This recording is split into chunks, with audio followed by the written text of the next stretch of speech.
भक्त रहते हैं उस तरह से स्थान ग्रहण कर ले। आज इस धार्मिक स्थल पर श्री कृष्णपाल जी द्वारा इस भव्य धार्मिक अनुष्ठान कार्यक्रम को आयोजित किया जा रहा है। उनके और उनके समस्त परिवार के लिए मेरा बहुत बहुत आशीर्वाद है और जो पंडाल में उपस्थित हैं उनके लिए बहुत बहुत साधुवाद। जैसा ही इनका नाम है कृष्ण कुमार, कृष्ण किसको बोलते हैं? तुम लड्डू गोपाल में रखते हैं तो कृष्ण भगवान की मूर्ति तो जैसा इनका नाम वैसा इनका काम भी है। तो देखो इतनी अधिक संख्या में लोग आए हैं, पंडाल भी बिल्कुल पूरी तरह से भर चुका है। इसका मतलब है कि जो धर्म ध्वजा है इनके माध्यम से ये बहुत दूर तक फैल रही है। बहुत अच्छी और खुशी की बात है। इस प्रकार के कार्यक्रम वही आत्माएं करती है जिन पर भगवान की असीम अनुकंपा होती है। जब भगवान की कृपा होती है या जो पूर्व जन्म की संत आत्माएं होती है। एक तो वो आत्माएं मानव योनि में आती हैं जो 84 लाख योनियों का चक्र पार करके आती हैं। तो जो जिस योनि से आती है वैसी ही उसकी प्रवृत्ति होती है। तो जो देव योनि की आत्माएं होती हैं वो देवत्व का काम करती हैं। देवत्व का मतलब है जो दूसरों को देने का काम करते हैं, चाहे वो ज्ञान दें, चाहे वो धर्म दें, चाहे अन्य और कुछ अच्छी सीख दें, वो देवत्व वाली आत्माएं होती है। एक वो आत्माएं होती हैं जो धर्म का चोला धारण करके सनातन धर्म को भ्रमित करने का काम करती है। ऐसे भी आजकल इस इंडिया के अंदर, भारतवर्ष के अंदर बहुत सारे ऐसे मिशन हैं जो हमारे सनातन का चोला धारण कर लेते हैं, साधु संतों का चोला धारण करें। हमारे जो राम भक्त हैं, भोले भाले भक्त हैं, उनको लालच या भय देते। लालच सुख का, सुविधाओं का और उनके दुख दर्द क्लेश दूर करने का वो लालच देते हैं। जैसे अभी अभी एक भक्त यहाँ पे खड़ा था, वो कह रहा था कि जो फला के दे दिया था वहाँ पे वो क्या काम करते थे, वो आपने सभी ने सुन लिया होगा। क्या वो बता रहे थे कितने दिन तक वहाँ रहे और वहाँ से वो निकल के फिर यहाँ पे उनको कुछ संतोष की प्राप्ति हुई है। तो ऐसे बहुत मिशन चल रहे हैं। उनका उद्देश्य किसी को ठीक करना नहीं है, खाली वो एक लालच दे रहे हैं और एक भय भी दिखा रहे हैं। वो अगर तुम हमारे इस मिशन में आने के बाद अगर छोड़ दोगे तो तुम्हें बहुत कष्ट भोगना पड़ेगा, नरक चले जाओगे तुम। इस प्रकार से वो भय दिखाते हैं और मुक्ति का लालच भी देते हैं कि तुम इस मार्ग में चलोगे हमारे तो तुम्हारी आत्मा परमात्मा से मिल जाएगी, का मतलब तुम्हारी मुक्ति हो जाएगी। कल एक मिशन का मेरे पास आया, वो कहने लगा जी जो हमारे गुरु जी जो थे वो आत्मा को परमात्मा से मिलवा रहे थे।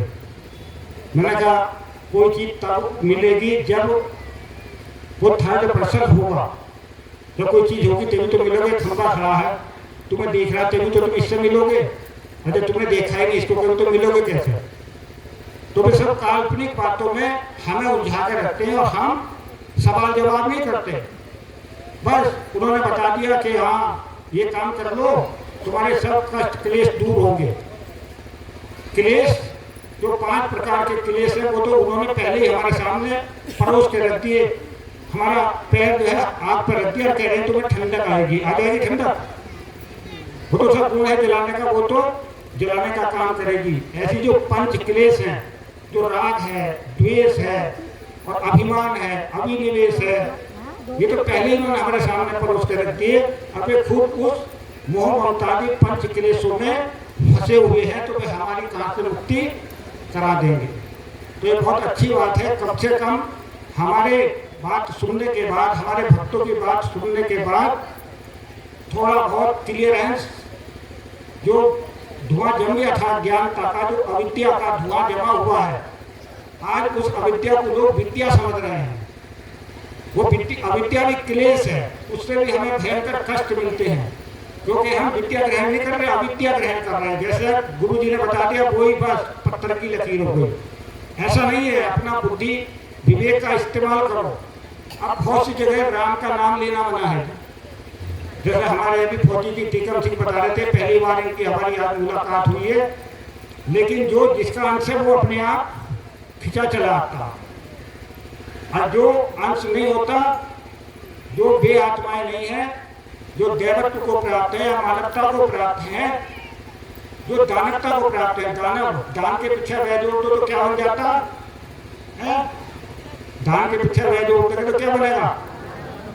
तो जो दानव पन को प्राप्त है, जिनका जीविकोपार्जन दान भी चल रहा, कई दान बहुत घट गए, जो भिक्षा पात्र उसमें डालते रहो डालते रहो डालते रहो, तो देने वाले तुम हो, वो लेने वाला है, तो दाता तुम हो और वो कौन हुआ? तुम भिखारी को भगवान बता रहे हो, है नहीं मूर्खतापूर्ण बात? वो परमात्मा तो दाता है। हमारे राम थे, भगवान राम ने सब कुछ त्याग दिया, किसके लिए त्याग करा उन्होंने? वो तो मना कर देते, अपने पिता की बात नहीं मानते। तुम्हारे दो लड़के हो, तुम एक को जमीन दे तो दूसरा तुम्हें मार देगा, ये तुम्हारे कहने से छोड़ देगा, वो छोड़ देगा। बहुत से हैं ऐसे, अभी कई जगह मुझे मिलते हैं ऐसे लोग, आपस में प्रॉपर्टी को विवाद चल जाता, उन्होंने पूरा राजनीति त्याग दिया। तो कितने त्याग और क्यों त्याग करा? लोग तो ये समझते कि केकई ने 3 वचन मांग लिए थे, उनमें से एक 14 वर्ष का वनवास भी था, लेकिन ऐसी बात नहीं है।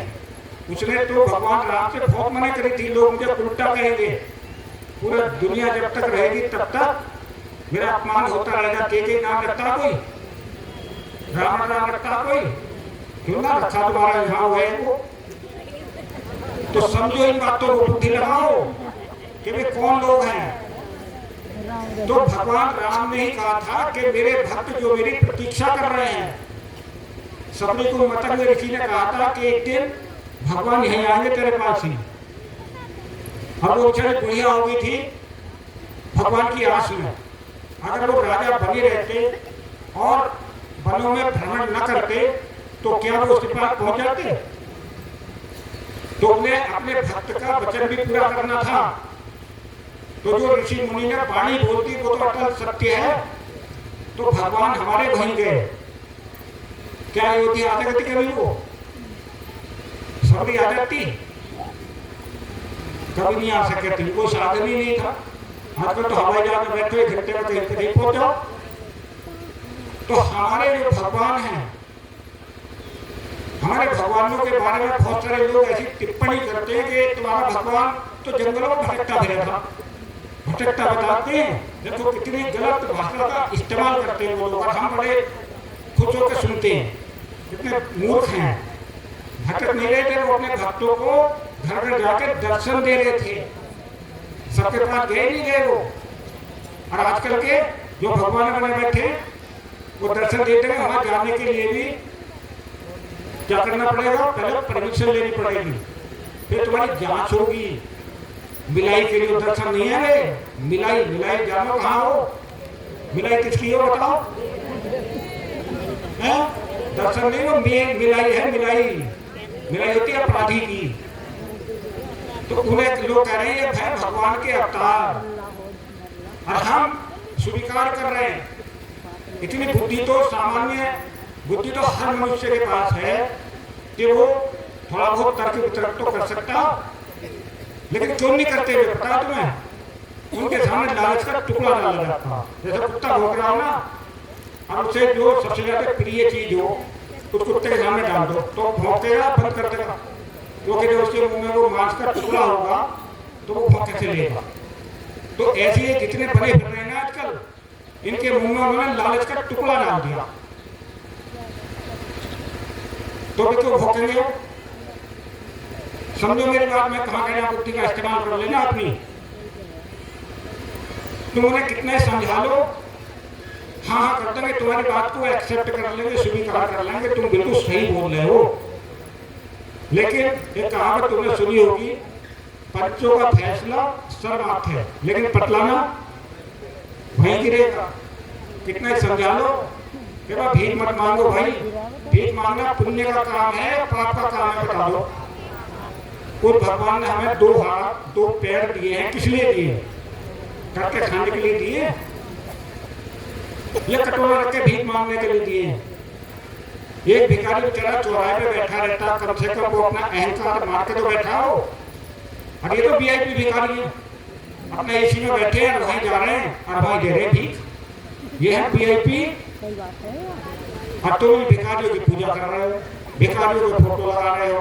और भिखारियों के फोटो लगाओगे या अपराधियों के फोटो लगाओगे तो उसके अंदर से कौन सा विकिरण निकलेगा?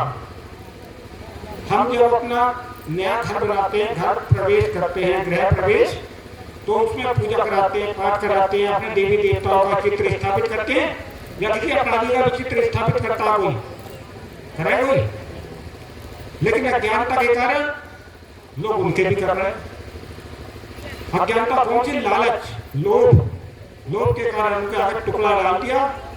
तभी तो ये देश गुलाम कैसे हुआ था हमारा? इस लालच में तो हुआ था। जो हमारे महापुरुष है, जो हमारे पूर्वज हैं, राम है, कृष्ण है, उन्हें मानने के लिए लोग मना कर रहे हैं। तो तुम्हारा क्या होगा जब तुम अपने देवों को नहीं मानने के? तो वो देव क्या करेंगे फिर तुम्हारा? वे तुम्हें क्यों सपोर्ट देंगे? राम का नाम लेना मनाही है, शंकर भगवान का नाम लेना मनाही है, देवी देवताओं के चित्र लगाने मनाही है। यहाँ हिंदू बैठे होंगे सब, कुछ ऐसे भी काल नेमी होंगे। काल नेमी जब समुद्र मंथन हो रहा था, तो जब अमृत का वितरण शुरू हुआ तो उसमें से रूप बदल के एक और बैठ गया था उसमें। कौन था? तो उसका क्या हासिल हुआ फिर? तो भगवान ने उसका काम कर दिया था तमाम। तो ये राम नाम, रूप और वाणी बदल के हमारे तुम्हारे बीच में हमको भ्रमित करते रहते हैं। तो कभी भ्रम में मत पड़ो, कभी अपना धर्म मत छोड़ो।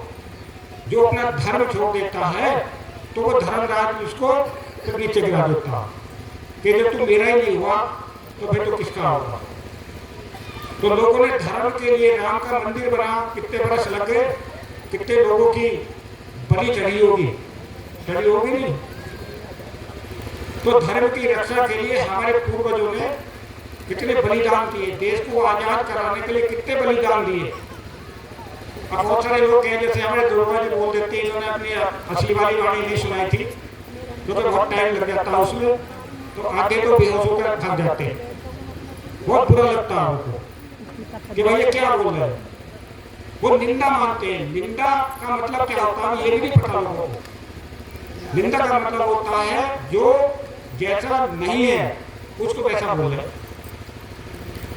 तो है निंदा, तो ये निंदा छोड़िए, जो जैसा है उसको वैसा बोलना कोई निंदा नहीं है। अगर कोई साधु है उसको साधु बोलना कोई निंदा नहीं है, कोई अपराधी है उसको अपराधी बोलना कोई निंदा नहीं है, जो गुरु है उसको गुरु बोलना कोई निंदा नहीं है। हमारे यहाँ तो किसी की निंदा करी नहीं जाती, हमारा कोई निंदा नहीं करता। लेकिन जो पापी होते हैं ना, पापी लोग, उन्हें निंदा लगती, क्योंकि उन्हें ऐसा लगता है कि ये तुम्हारे पेट पर लात मार रहे हैं, क्योंकि उन्होंने धर्म को व्यापार बना रखा है। वो व्यापार करते हैं, व्यवसाय करते हैं। उनके अंदर प्यार नहीं, उनके अंदर व्यापार है। क्या प्यार है बताओ? व्यापार। ये हमारे मनोज जी भी रहे, नहीं पता कैसे व्यापार होता। जैसे अब यहाँ रख दो कटोरा, व्यापार चल रहा, लाओ डालते रहो डालते रहो। जो अच्छे नोट देगा वो प्रिय शिष्य होगा, और जो बेचारा निर्धनचा होगा उसे वो देखने का भी नहीं है। कौन है ना बात करने का, ना चीत करने का। और जो 1-2 लाख रुपए का वो कटवा देगा उसे अपनी बराबर में वो बैठाएगा, बैठाएगा नहीं। तो ये व्यापार है या प्यार है बताओ? भगवान राम ने व्यापार करा था, प्यार करा अपने भक्तों से। तो ये है धर्म का लक्षण। दया, धर्म का लक्षण है। दया है, करुणा है और प्यार। अगर ये उसके अंदर नहीं है तो वो धर्मात्मा नहीं है, वो भौतिकवादी है, प्योरली भौतिकवादी, वो अध्यात्मवादी नहीं है। और ये जो भक्ति का मार्ग है या मुक्ति का मार्ग है, ये आध्यात्मिक मार्ग है, ये भौतिक मार्ग नहीं है। अगर भौतिक मार्ग होता तो मीरा भाई ने तो अपना राजमहल भी छोड़ दिया था। भगवान बुद्ध, भगवान महावीर ने अपने राजमहल त्याग दिए थे या राजमहल बनाए थे? वे थे आध्यात्मिक। ये है भौतिक। भौतिक तो सब है, हर कोई है, जितने गृहस्थ हैं सब भौतिक है, लेकिन एक आध्यात्मिक होता है। तो तुमने वो सुना होगा, जब अभी वो एक रिक्शे से घूमी होगी ई रिक्शा, तो उसमें शुरू में क्या बोल रहे थे? उसमें ऋषि मुनि महात्मा संत समागम, ऋषि मुनि महात्मा संत समागम, ये समागम है। तो इसमें तुम्हें कोई संत दिखाई दे रहा, महात्मा दिखाई दे रहा, ऋषि मुनि दिखाई दे रहा?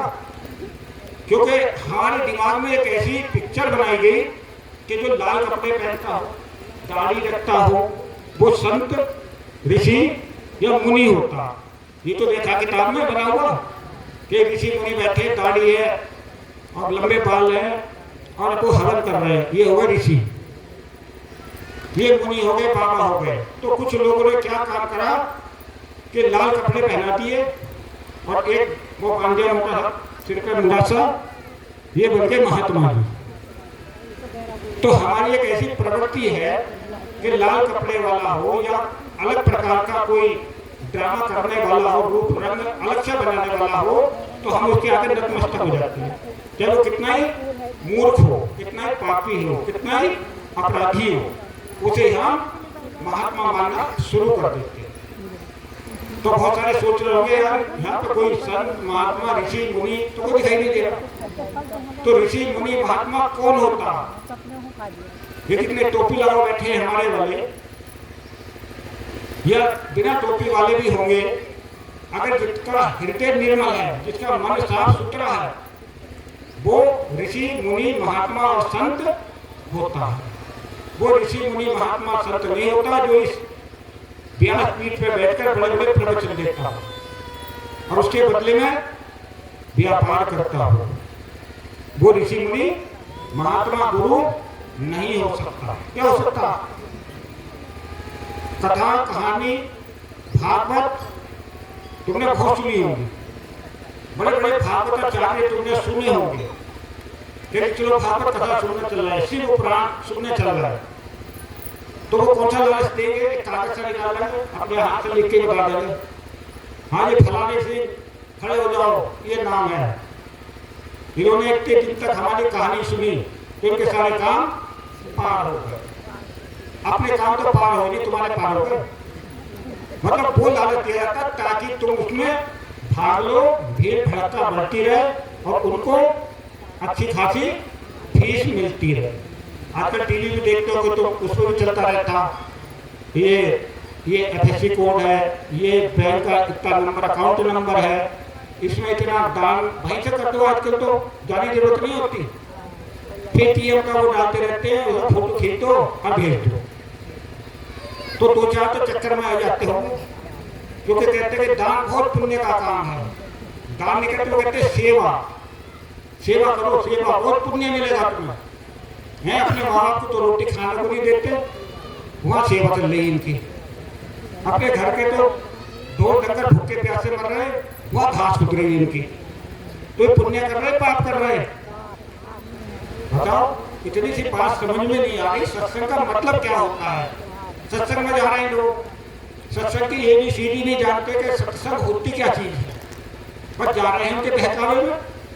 बस वो जो है ऐसा मन में हमारे वो डाल देंगे, माइंड वॉश कर देंगे। जैसे आतंकवादियों का माइंड वॉश करके अपराध कराए जाते, उसी प्रकार से ये भी माइंड वॉश करके ये धर्म विरोधी कार्य कराते हैं। धर्म कौन सा? तुम्हारा कौन सा धर्म है बताओ? तुम्हारा सनातन धर्म है जो अनादि अनंत अविनाशी है, उसी की टांग सब खींच रहे हैं। सनातन को जो तोड़ने का काम कर रहे हैं, कोई जात के नाम पे, कोई और किसी नाम पे और किसी नाम पे इनको खत्म करो। अनादिकाल से यही चला आ रहा है, अब भी बड़े स्तर पे। पहले जबरदस्ती होता था वो काम, अब मिट्टी गोली दी जाती है।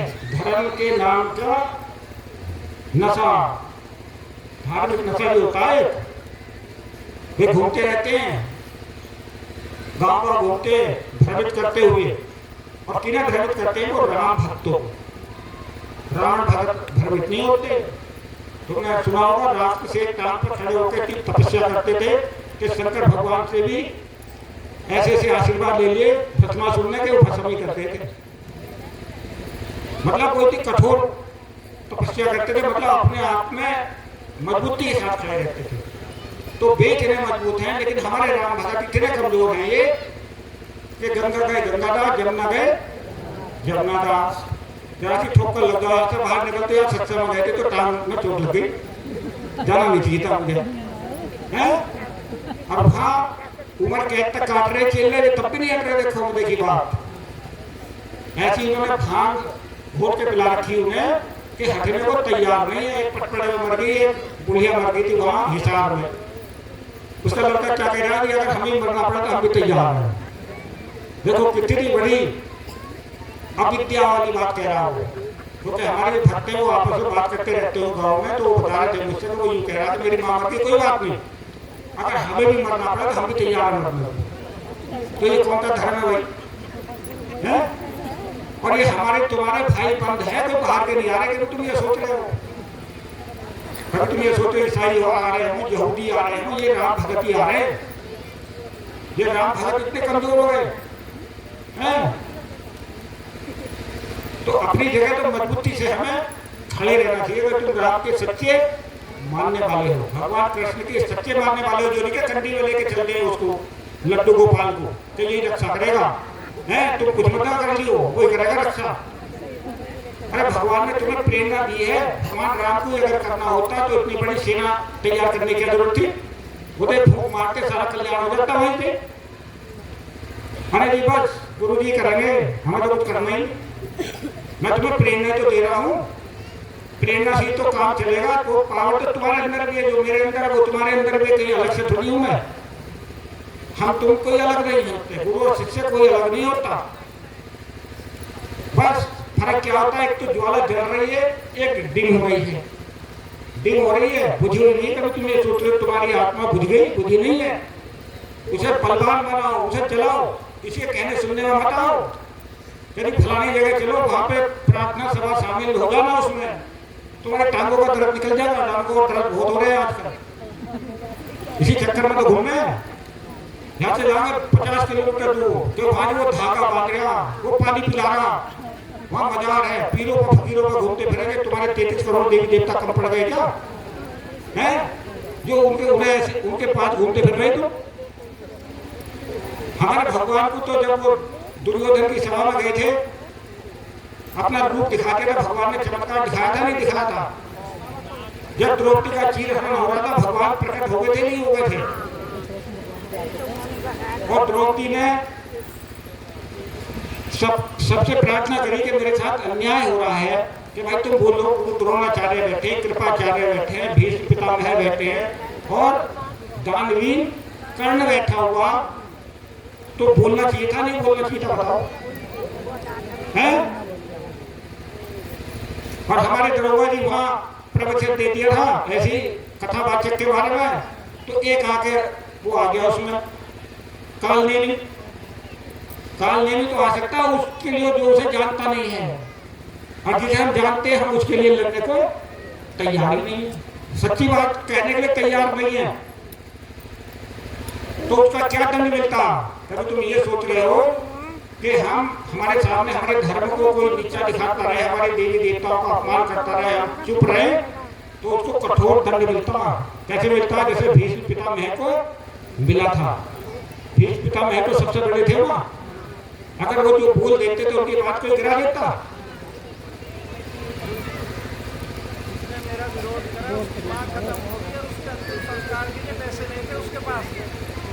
तो हमारे जो अभी दरोगा जी बता रहे हैं, तो उसकी माँ भी चली गई थी, क्योंकि जो राम भक्तों की मजाक बनाता है, जो उनका विरोध करता है, तो वो राम जो है उसको दंड भी देता, तो उसे दंड भी मिल गया था। अभी बता रहे हैं जी, ये बहुत सी जगह हुआ है बात। क्योंकि जब हम अपने देवों का अपमान करते हैं, अतिथि देवो भव, हम तुम्हारे अतिथि हैं। अतिथि कौन होता? देव होता। और देव का अपमान करा जाता, सम्मान है। अगर अपमान करोगे तो दंड मिलेगा, तो उसे भी मिल गया। देखो जो चंद्रमा जिसे उलझ रहा था, एक कल मिल गया था, एक काले में चोटी वाला, उसे भी मिल जाएगा फल।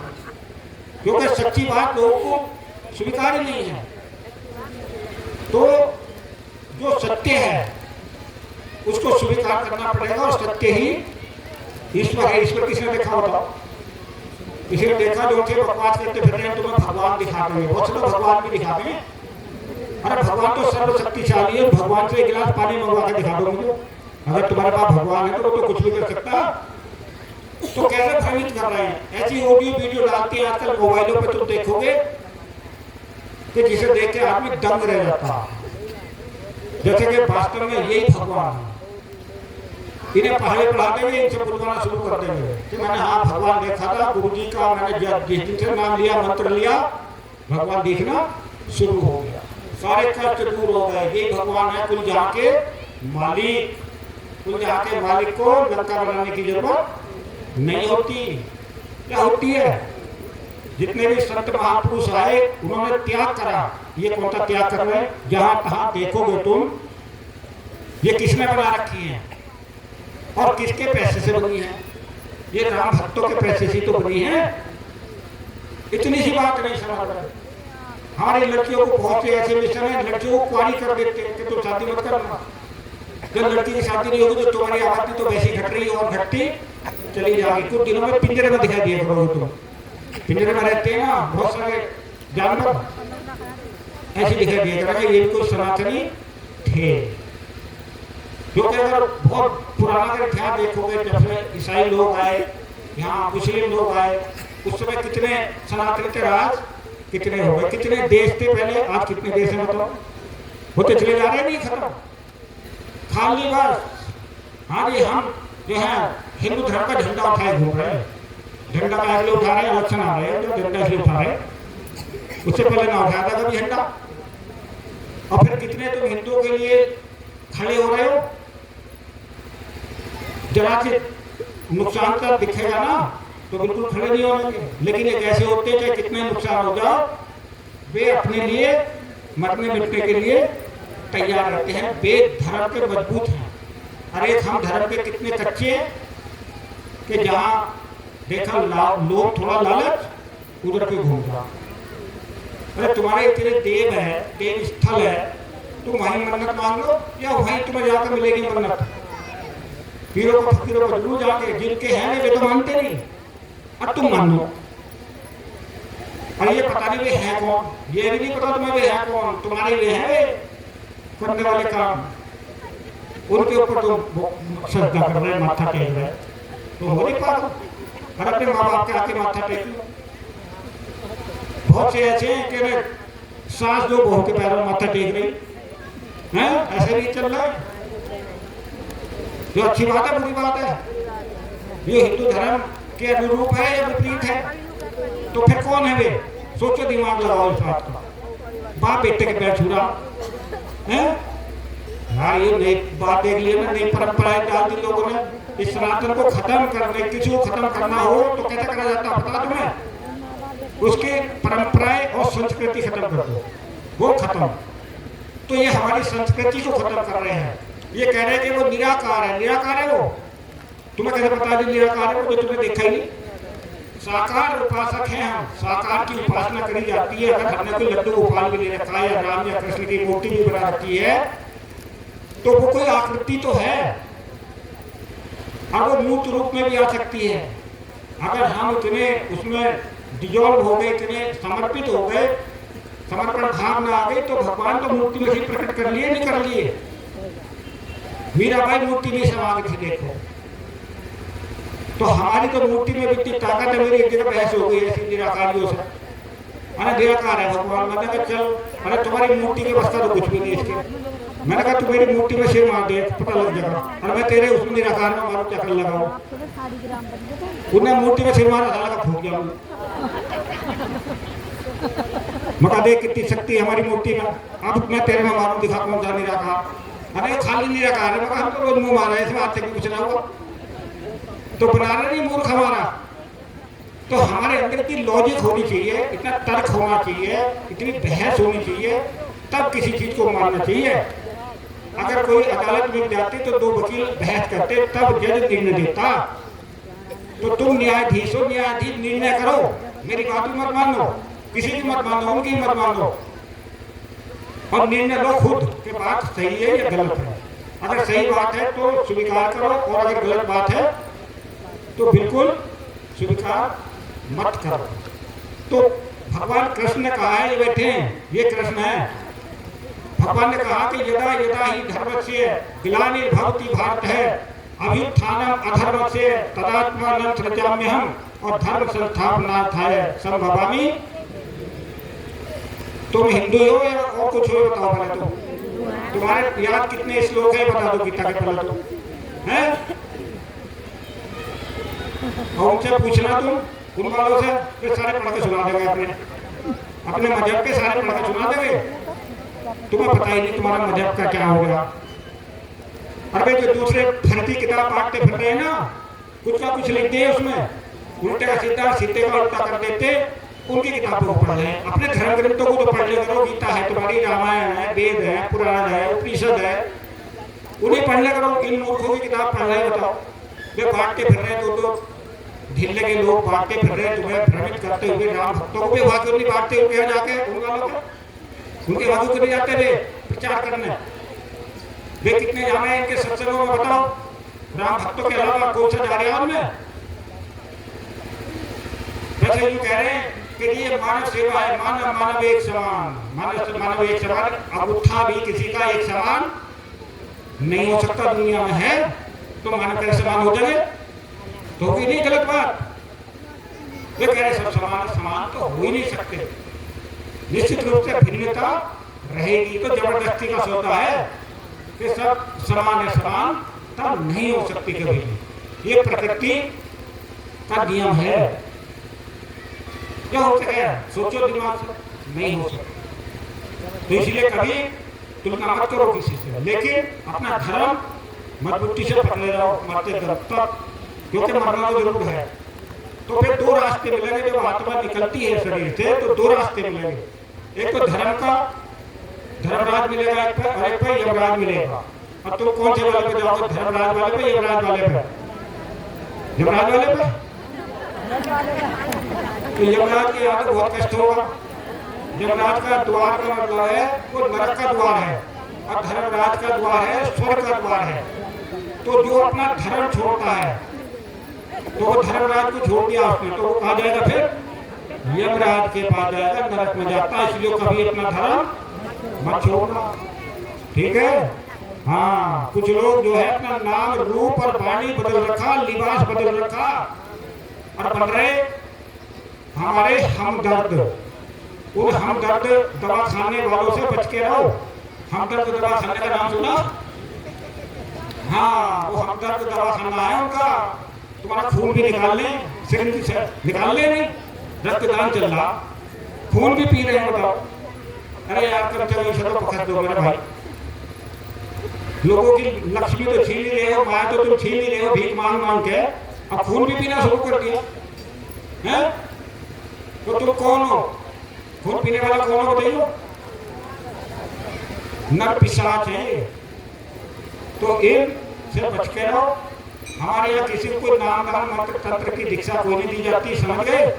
केवल ध्यान लगाने की युक्ति बताई जाती है। अपने घर बैठ के ध्यान लगाओ, हम साकार उपासक है, क्योंकि कोई भी चीज दुनिया में निराकार नहीं है। एक बात और मैं बता दूं महत्वपूर्ण, कि दो चीज हैं, एक साकार कहते हैं इसको, एक निराकार कहते हैं। तो मेरे हिसाब से कोई भी चीज दुनिया में निराकार या निरंकार नहीं है। क्यों नहीं है? एक तो है स्थूल चीज और एक है सूक्ष्म चीज। स्थूल हमें सबको दिखाई दे रही है, और सूक्ष्म चीज किसी को दिखाई नहीं देती, लेकिन आकार उसका भी होता है। सूक्ष्म का भी तो आकार हो। एक वायरस है, एक बैक्टीरिया है, वो सूक्ष्म है, दिखाई नहीं दे रहा, लेकिन आकार है उसका भी। जो ध्वनि तरंगे चल रही है, इसका भी आकार है। हवा का भी आकार है। कभी तुम ये सोचो हवा निराकार है, जब हवा 100 किलोमीटर की रफ्तार से चलेगी तो मकान को गिरा देगी, धक्का देगा नहीं। तो जब उसमें आकार होगा तब तो धक्का मारेगी वो, और जब आकार ही नहीं होगा धक्का कहाँ मार देगी। तो अभी एक मुझसे मिल गए थे, इसी बारे में बहस कर रहे थे। तो मैंने बहस करने के लिए हमारे पास बहुत विद्वान है, क्योंकि हम मूर्ख बात नहीं फैला रहे कि तुम मेरे मार माओगे तुम्हारी मुक्ति हो जाएगी। जैसे लोग कहते हैं ना कि हमारे गुरु जी का नाम ले लोगे, हमारे गुरु जी की शरण में आ जाओगे तो तुम्हारी मुक्ति हो जाएगी, तुम्हारी मुक्ति हो जाएगी, तुम सीधे नरक में जाओगे, क्योंकि तुमने धर्म छोड़ा है, हमारी परंपराएं छोड़ी है, छुड़वाई है। छोड़ने वाला छुड़वाने वाला दोनों पाप के भागी होते हैं। कभी तुम ये सोच रहे हो जो थे उनके एजेंट है ना। रावण का एजेंट कौन था? काल नहीं। रावण का एजेंट कौन था? मारीच, मामा मारीच। तो उनका क्या हाथ हुआ था दोनों का? बताओ। पूतना कौन थी? पूतना कौन थी बताओ? किसकी एजेंट थी वो? कंस की। उसका क्या हाथ हुआ था? काकासुर, बरकासुर, नरकासुर, ये सब कृष्ण भगवान को मारने आए थे नहीं। ये कौन थे? सब उसके दूत थे, कंस के। तो आजकल ऐसे दूत बहुत घूम रहे हैं, उन दूतों से बच के रहो, लेकिन भगवान उनका अंत कर देंगे, चिंता मत न करना। हो रहा उनका अंत अब क्या? आधे तो जेलों में चले गए, आधे अस्पतालों में चले गए, और आधे राम नाम सत्य में चले गए। ठीक है। अब जो है प्रसाद का वितरण होगा। तुमने हमारी बात को बहुत ध्यान से सुना, बहुत खुशी की बात है, लेकिन इसका पालन करना बहुत जरूरी है। बहुत से क्या कहते हैं, कल एक दो महिलाएं आई मेरे पास, अरे मुझे तो दर्शन करना आए थे आपके। मैंने कहा मैं तुम्हें दर्शन करा दूँ, ये रखा खाना, दर्शन हो गए तुम्हारे, फिर बढ़ गया? अरे जी ना। तो फिर तुम्हें दर्शन होने से क्या फायदा हो गया? अरे जब तक तुम इस चीज को ग्रहण नहीं करने के तो उसका कोई लाभ मिलेगा? तो जो तुम्हें ज्ञान बता रहे हैं उसको ग्रहण करना बहुत जरूरी है। तो जिन्हें वो ज्ञान का प्रसाद लेना है तो खाने का प्रसाद मिलेगा, पहले मातृशक्ति को मिलेगा, क्योंकि यत्र नारी पूज्यन्ते तत्र रमन्ते देवता। जहाँ नारियों का सम्मान होता है वहाँ पर देवताओं का वास होता है। इसलिए देव स्थल पर ये प्रोग्राम रखा गया। अभी हमारे देवों को भी नहीं मानते, ना मंदिरों में आते। तो ये कौन है? सोच लो दिमाग से, भले उन्होंने नाम रूप बदल रखे अपने, अपना चोला बदल रखा, बदले कथा बात करते हैं, कर रहे हैं, व्यापार कर रहे हैं। व्यापारी है उनसे तो बस रहना, किसी कथा पता कर मत करो, अपनी कथा सुनो, अपने अंतर आत्मा की कथा सुनो।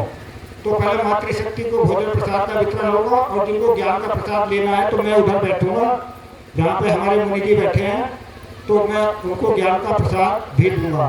धन्यवाद। सम्मानित भक्तजनों, ये जो गुरु जी की वाणी चली, ये आप लोग अपने घर पर भी बैठकर सुन सकते हैं, अपने घर पर बैठ के भी सुन सकते हैं। ये आपके चौड़े वाले फोन हैं। YouTube चैनल डिम्पल विनोद, कहिएगा YouTube चैनल डिम्पल विनोद। तो ये वाणी आप अपने घर पर भी सुनेंगे, और इस वाणी को सुबह शाम यदि अपने घर पर चलाएंगे तो वहाँ नकारात्मक शक्ति का वास नहीं होगा, कोई अकाल मृत्यु उस घर में नहीं होगी।